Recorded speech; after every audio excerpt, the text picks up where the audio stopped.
Tvrdošovce v Novozámodskom okrese. Novým, šťastným životom žije tu rodina družstevníka Jána Vaňu.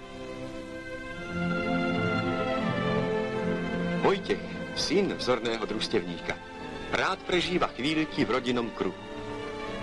Je murárskym učňom a teší sa s rodičmi z vyznamenania, ktoré dostal ako najlepší stavebný učeň na Slovensku. Vyznamenali ho za dobrý učebný prospech v stredisku pracujúceho dorastu, kde je vzorným žiakom. Poznatky, ktoré získal v škole, prehlbuje a uplatňuje aj na pracovisku.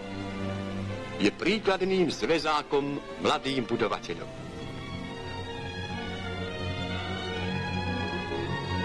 V učňovskej úderke pracuje na stalinskej výstavbe Nového Komárna. Súdruh Vojtech Vaňa. Vynikajúci učeň. Je hrdý na svoje vyznamenanie. Aj jeho statočná a uvedomelá práca pomôže pri výstavbe vlasti v znamení nesmrteľného odkazu súdruha Gottwalda.